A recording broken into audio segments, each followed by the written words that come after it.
Hi friends, இன்றைக்கி நம்ம பச்சை பட்டாணி மசால், அதாவது ரோட்டு கடையில் விற்பாங்க பார்த்தீங்களா, பானிபூரி அந்த மாதிரி பச்சை பட்டாணி வச்சு நம்மளே செஞ்சு சாப்பிட்லாம். அதுதான் இன்றைக்கி நான் செய்ய போகிறேன். அதுக்கு முதல்ல கடாயை வச்சு அதில் 2 ஸ்பூன் எண்ணெய் ஊற்றிக்கணும். எண்ணெய் காஞ்சதும் அதில் ஒரு தக்காளியை சின்ன சின்னதாக கட் பண்ணிவிட்டு போட்டுக்கணும். அதோட 2 பச்சை மிளகாவும் ஆட் பண்ணிக்கணும். இந்த தக்காளியும் பச்சை மிளகாவும் எண்ணெயிலே நல்லா வணங்கிடணும்.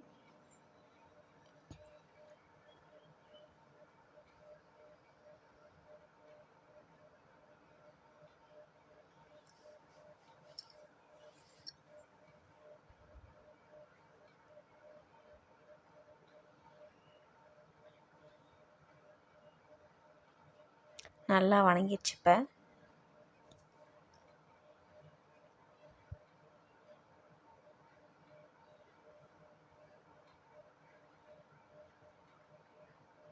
இதில் நம்ம இஞ்சி பூண்டு பேஸ்ட் ஆட் பண்ணி அதையும் நல்லா எண்ணெயிலே வணக்கிக்கணும்.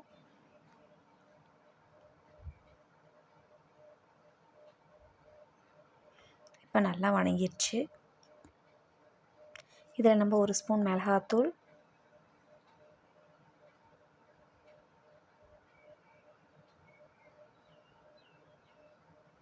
கரம் மசாலா 1 ஸ்பூனு,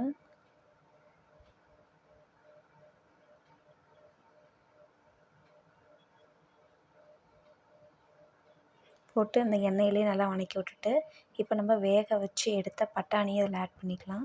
ஆல்ரெடி இந்த பட்டாணியை ஊற வச்சுட்டு ஒரு 3 மணி நேரம் நல்லா ஊற வச்சுட்டு குக்கரில் வேக வச்சு எடுத்தாச்சு. எடுத்த பட்டாணியை இப்போ இதில் ஆட் பண்ணிக்கிறேன். இப்போ இந்த மசாலாவோட இந்த பட்டாணியையும் நல்லா வணக்கி விடணும்.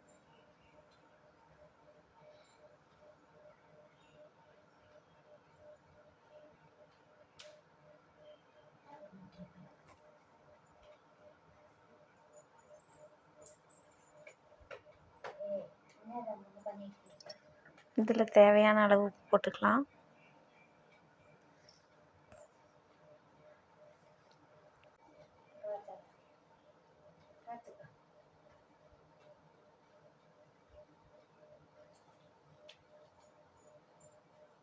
இப்போ கொஞ்சமாக கடலை மாவு எடுத்து அதை கரைச்சி வச்சுட்டு அதை இதில் ஊற்றிக்கலாம்.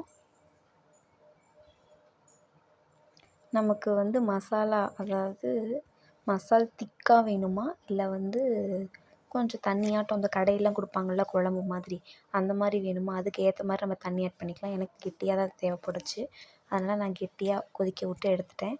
இதை தண்ணியாக வேணும்னாலும் நீங்கள் இன்னும் நல்லா தண்ணி ஆட் பண்ணி கொதிக்க வச்சிங்கன்னா குழம்பு மாதிரி இருக்கும். இப்போ அவ்வளோதான், மசால் ரெடி. இதில் நான் தனியாக ஒரு கிண்ணியில் மாற்றிக்கிட்டு அதில் பொடி பொடியாக நறுக்கின பெரிய வெங்காயம், அப்புறம் கேரட், துருவின கேரட்டு,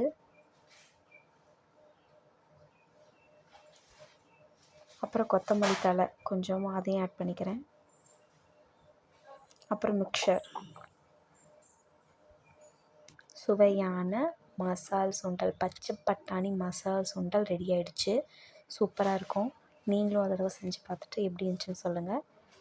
கடையில் வாங்குறத விட வீட்டில் செய்கிறது சூப்பராகவே இருக்கும். Okay, by.